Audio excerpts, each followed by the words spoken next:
Hi, my name is Nara, and I'm a PhD candidate in economics at the University of Massachusetts, Amherst, and also a researcher at Security and Context.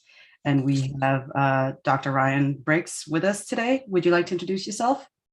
Yeah, thank you. Thank you for having me. I'm Ryan Briggs. I'm an associate professor at the University of Guelph in the Department of Political Science and the Guelph Institute for Development Studies. Cool. Okay, we are here to talk about some foreign aid and your research. Could you give us an overview of your work on foreign aid and how did you come to research this particular topic? Yeah, sure. So my current research is on where foreign aid is going inside countries. I think of as like a question of aid targeting. And then before that, I did research on what aid does politically, specifically how it impacts voting behavior. So I can give you a sense of the motivation for that, and then a little bit about those two projects. So the main motivation is in a lot of low-income countries, foreign aid is just a very large share of like total government expenditure. And so like the most recent year that we have data on this is 2019. In Ethiopia in that year, foreign aid made up just over 50% of all central government expenditure. In Kenya or Nepal, it was lower. It was a little bit under 20%. In Malawi, it was 75%. And the thing to remember about these comparisons is that, like when you think about all central government expenditure, you can kind of conceptually divide it into the recurrent part of the budget and then like the development part. So recurrent just being like salaries, right? These like expenditures that are coming up every year. So, a lot of the central government's budget goes to that kind of thing. And so that the leftover part, the development budget, is quite a bit smaller than the total central government expenditure. And so very often in low-income countries, you have the situation where most of the new, say, like local public goods that are being funded through foreign aid. My training is originally in political science. Mhm. And so we have a lot of theories about how governments target money, think crudely, just like pork barrel politics, right? And then we have a lot of theories about how voters respond to getting resources, how they might respond electorally. And what I wanted to know is how this all plays out in low-income countries with this extra layer on top of like donor control, right? So donors have their own incentives about where they might want money to go or how governments will use it. Voters might perceive differently resources that come from outside versus not, or they might have no idea whatsoever, right? And just like a local public good is a local public good. Mhm. And so this was the sort of thing that I was trying to get at originally. And what I found is a lot of political theories from high income countries actually like transfer pretty well.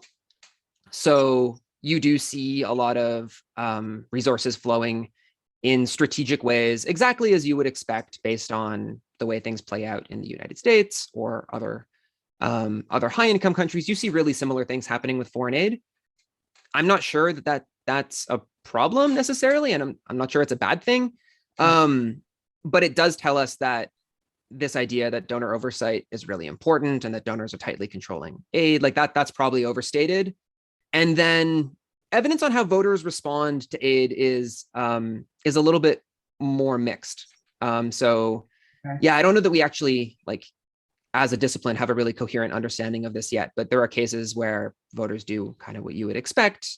Resources come their way. In the case of new road construction or schools or things like this, and they increase their support for the incumbent. We also have evidence of some findings going the other way around. And it's really unclear exactly what's going on. There's a lot of like mechanisms that we sort of proposed about maybe once voters reach some level of income or public goods provision or something, they're more willing to break clientelistic relationships and express their true preferences. Or I don't think we really know.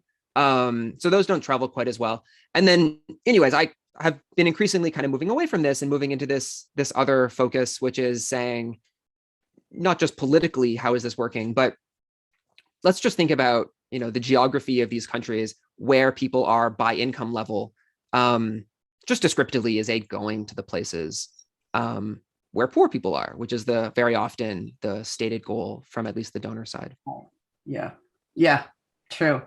And in relation to that, I think you call it subnational aid in your papers. And if you could define that for us, what is subnational aid and why do you think it's mostly overlooked in academic and policy discussions on aid?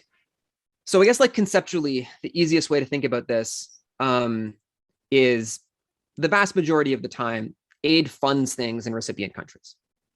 And so you could have, budget support where donors would basically channel resources directly into the recipient budget. They would then use it however they want. That's not a large share of all aid. The largest single chunk of all aid in the current period is project aid. So these discrete projects, very often these are funding local public goods, things like roads, things like schools. Right. Physical infrastructure is like one really common component of this. Yeah. And so historically, we've done lots of research on who gets aid and like what explains that. Mm-hmm. So, what explains the patterns in American foreign aid distributions? What explains the patterns in French foreign aid distributions? And so then you get these stories about maybe former colonial ties seem really important, or countries allocate aid according to some kind of power politics calculation, or it's an economic self-interest kind of story. But this is all at the country level. Right. And the reason that we had all this research at the country level is just because we had data at the country level. And we knew that it's not like the country gets the aid, like very often specific parts of the country get the aid. We just didn't know where it was going. Yeah. And so the big thing that has changed recently is just this rise in geotagged foreign aid data sets.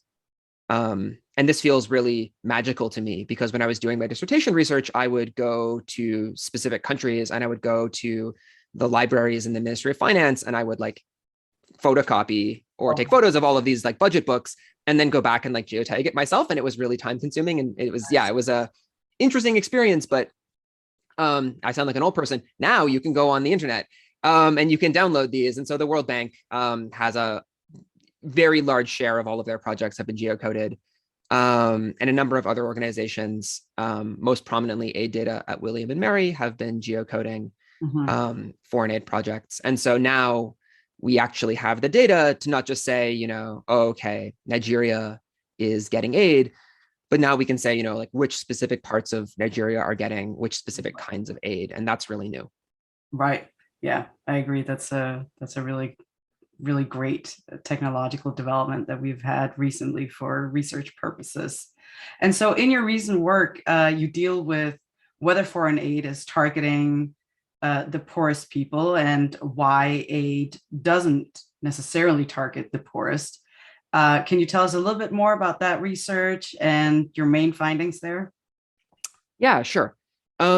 So as you said, for a few years now, I've been working on whether or not aid is reaching poor people inside recipient countries using these new data sets on foreign aid locations, and then also using new data sets that are actually trying to figure out, where people are by income level across countries. I think there are two consistent results that come out of this, and they seem a little bit in tension. I have a story that I think makes sense of them. But there's a bit of conjecture there. So the first just very consistent result is within African countries, on average. So if you kind of do this within country analysis for a bunch of countries in Africa and kind of average the results, aid just doesn't go to the places where poorer people live.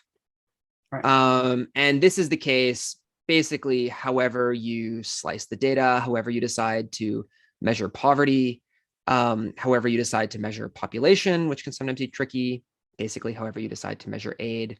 And essentially everyone gets this result. So that's inside Africa, aid is going to the places where, relatively speaking, richer people live. This is really important to emphasize, right? So like the top 20% of like Malawi is not doing especially well. The bottom 20% is doing much worse. But that's much worse in like, percentage terms. the middle person in Malawi is quite poor. And so if aid is flowing to relatively well-off places, it doesn't mean that it's going to like rich people or getting taken by like people that anyone would call rich by global standards. These are easily people under like a $5 a day poverty line. So in the case of Malawi, the middle person's under $2 a day. Right. So that's an important caveat. Yeah. Outside of Africa, sometimes you can find it's not too hard to find examples where aid is flowing to places with more poor people. But it's also flowing to places that are richer on average.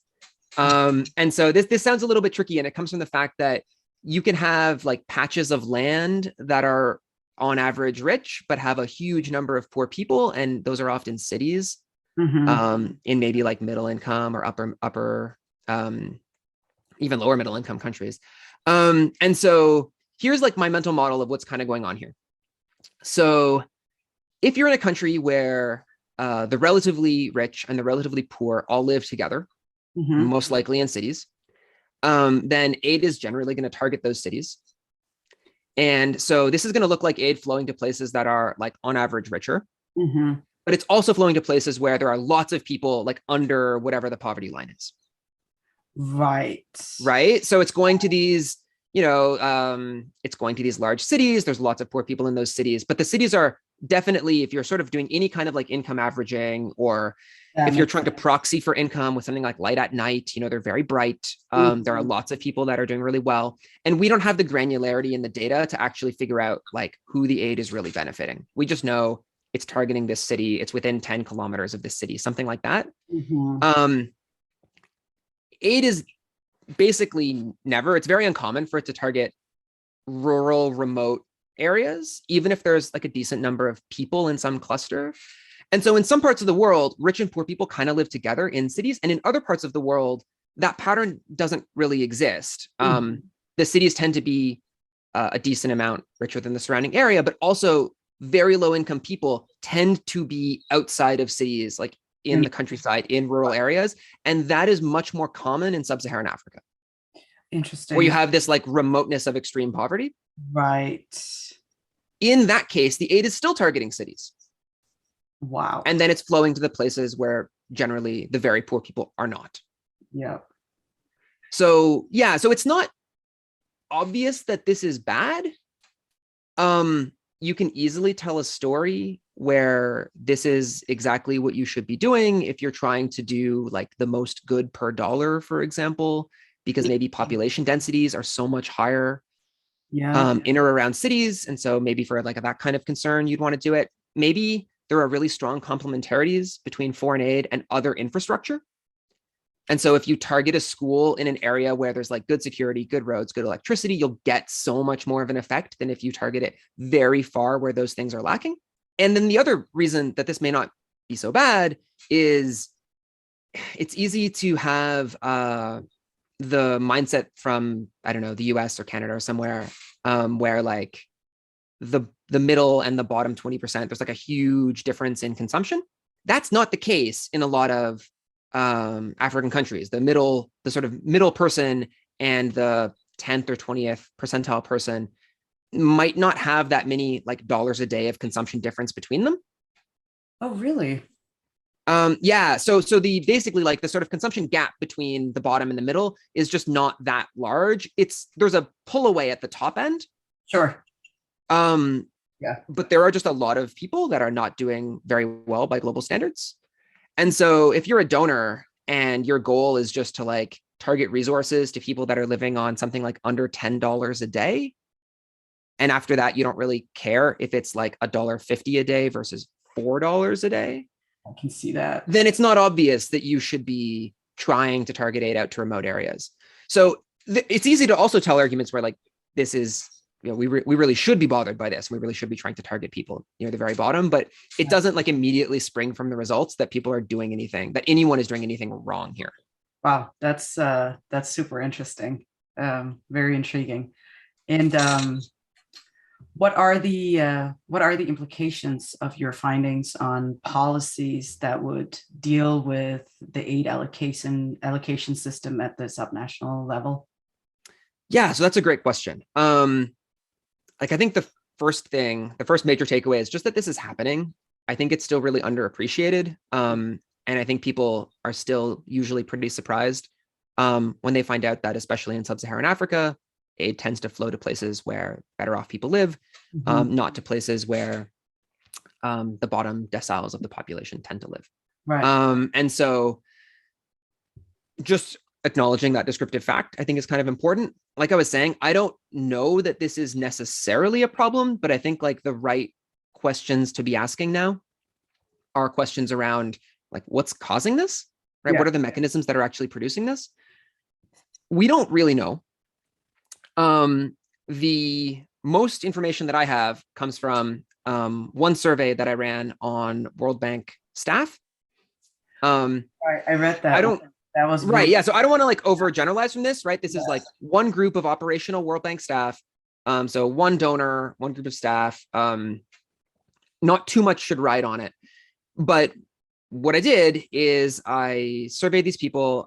They're task team leaders at the World Bank. They were all involved in this like operational capacity of basically working with client governments to select projects that they were of like, mutual interest, and then kind of like getting those projects through the World Bank's approval hierarchy and then eventually having them implemented.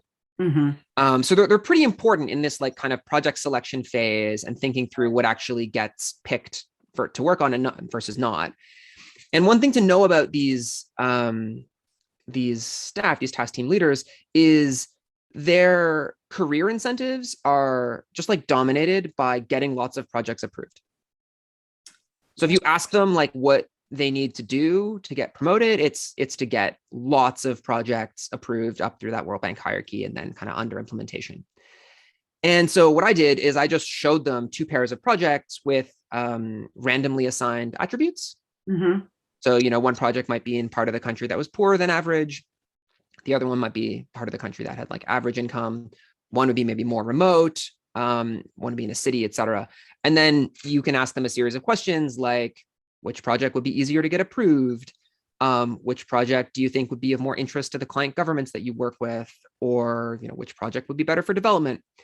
And what I found really interesting from this is, in general, like most of the common stories that we kind of tell about why pro-rich aid targeting, and again, rich in real like scare quotes here, relatively speaking within countries, why that's not such a problem. Like most of those explanations weren't supported by what the World Bank staff members basically said on these surveys.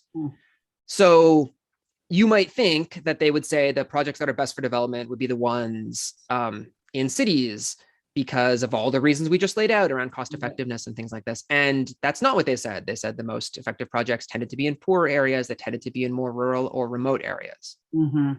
And so that's pretty interesting, right? That immediately starts to cut against those stories that I told before, which seem kind of compelling to me, but they're not supported by at least what these people think. Right. One thing that they did say pretty overwhelmingly is projects in rural and remote areas and projects in poorer areas are generally harder to implement, which like it makes sense. Infrastructure. Yeah, it's easy. It could be infrastructure. I also got, so when I ran this, I got a lot of emails from task team leaders and I, responded and we sort of went back and forth. And so, a few of them told me stories about bureaucratic rules that made it just like very hard to actually travel to some of these places, which makes implementation very hard because they're basically not allowed to like stay overnight in some of these very far places because of physical security concerns. And so if you can't even like some of them, it takes so long to travel, you can't get there and then back to a city to spend the night in, it's impossible. Right, you would have to stay there because you have to stay there and you're not allowed to stay there. Like you're literally, you're not allowed to do it, which makes it hard. So there could be physical security concerns. There could be, surrounding infrastructure concerns. And the people that did more of their work in sub-Saharan Africa were even more sensitive to these concerns than the people that did their work elsewhere. So the task team leaders that had spent more time in sub-Saharan Africa were even more likely to say that implementation is really hard in like remote parts of countries. Wow. So given the career incentives, maybe this is part of the story. Mhm. Again, like, you know, one study, one kind of employee, one donor. It's such a cliche to be like, more research is needed, but like more research is needed to know what's actually generating this. But yeah, that's the best that I have right now, is to say that I have become more skeptical of the normal stories that we tell around like cost effectiveness or these infrastructure complementarities. And I've become more open to stories around just like access and maybe even bureaucratic rules being set up in a certain way. And that's a bit, I think that's a bit optimistic, because like those are things that can be changed, I think, more easily than, you know, cost effectiveness because of population density. Like that's a Right. harder Like, how are you going to change that? But yeah, exactly. institutional structure could be changed. Could be changed. Yeah. Wow. That is very interesting. I really enjoyed that paper. There were a lot of great insights in that particular paper. Thank you. I really appreciated the World Bank task team leaders taking the time out of their day when I just like cold emailed a bunch of them to actually do the survey, because I wasn't sure how that would go. And you know, that's asking of people's time. So I was pretty appreciative of that. Yeah. How many people were in? Do you remember how many people you did get in contact with? I don't remember the exact number. I think it was something like 120, and then each one did this experiment like a number of times. And so I think I was working. Yeah, I don't remember the exact number that did it, but I remember the sample size was around 1,200. And so I think that should work out to around 120 people doing the survey. Yeah. Wow, exciting. And so, based on your research, how do you view China's entry on the donor market? We've talked about World Bank and so on, and China does seem to be a different kind of donor on the donor market. And how do you see their entry in terms of subnational aid allocation and so on? Yeah, so that's a good question. I have kind of a complicated view on this. Like, so overall, I'm like fairly worried about a rising China, both because I think just shifts in the global balance of power are just like especially precarious times. Yeah. And so that makes me nervous. And also, I think the influence of China on world politics is probably going to be negative in a lot of ways. To put it maybe lightly, the Chinese government does not really represent my values. That said, I think when it comes to foreign aid, it already looks to me like donor control is really limited. And so I think a lot of these statements around China basically being a spoiler, or offering loans with no conditions, which again is like obviously not true, right? Like try recognizing Taiwan and then getting a loan, like it's, but okay, different strings attached. Sure. I think a lot of that is kind of, I think a lot of those concerns are overblown. Okay. Yeah. Because it just doesn't look to me like donors exercise, like current donors, the traditional donors. I don't think they exercise a ton of control right now. And then to the extent that they do, I'm not sure that that's a good thing. And so I think China is providing more options for recipient countries. I think that's certainly on net a good thing, probably overwhelmingly a good thing. To the extent that I have worries, they're mostly based around things that I think recipient governments can fix if they want to. So my main concern is probably that you can have loans that are signed through non-transparent processes. And as a result of that, I think it's possible that recipient countries can just end up with bad deals, and then they get saddled with avoidable debt that doesn't have the benefits that the people in the country might want. So I think that's quite possible. Yeah. That can happen with any donor, but it might be more likely when you're dealing with a partner that is particularly non-transparent themselves.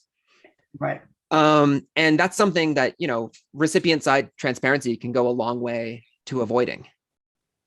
Interesting. How do you like nothing stops the recipients from being transparent about whatever deals they're considering, whatever deals they're signing. Got it. Yeah. Right. They can be as transparent as they want about that. Right. And you're not going to get the transparency on the Chinese side, but there's no reason you can't get it on the recipient side. And I think having that could go a long way to improving what is basically my major concern, which is signing up for loans that just aren't good deals. Right. I've read that they have pretty high interest rates compared to some of the other donors and so on. Is that something you're thinking about? Yeah, exactly. So so much Chinese finance is it's developmental, but like it may not necessarily count as aid. And there are these like, right, depending on who you are, interesting or very boring discussions around like accounting details of like if this should be aid, but it's certainly development finance. Right. And yeah, it's development finance with just a different structure to it. Mm-hmm. And that doesn't have to be a bad thing at all. China, you know, the story that people will tell, and I'm reasonably swayed by it, is China has a lot of what look to like the Americans or the French or whoever as non-traditional like loan structures, because they got loans like that decades ago and they were really beneficial. Right. That's very true. And that worked really well for them. And the fact that they would then propose these sorts of loans elsewhere is really straightforward. Yeah. But you can still, you know, it's still the situation where you can end up with you can end up with bad deals if you're signing loans that are of a more commercial flavor, and there's not a lot of transparency on maybe either side. And it's, you know, it's not really clear, like that can get you to a bad place. Yeah. 5 years down the road or 10 years down the road. And arguably some countries are kind of getting closer to that place now. Yeah. So yeah, I worry about transparency, and I worry about not getting a good deal. But most of the freak out that I see when people talk about Chinese aid, it's not usually, I think this is maybe, I'm hoping I'm being overly generous. It's not usually like recipients may not be getting a great deal. It usually has a much more of a China is reducing American influence, French influence, or European influence, or something like that. And I'm not very sympathetic to that concern. I agree. That's I'm with you on that. Yeah. Do you have any last comments or thoughts you'd like to share with us before we wrap up here? I guess I'd just like to say that I'm really glad that a security focused podcast like reached out and asked to interview me. I think if we take a really like a broad view of security, which I think is a pretty reasonable view to take, then global poverty should be seen as just a major security issue, and one that deserves substantially more attention and substantially more resources. Agreed. But that is not especially common. And so I'm really happy to see you focusing on the topic. Thank you. We appreciate you joining us here today. Thank you so much, Dr. Briggs. Thanks for having me.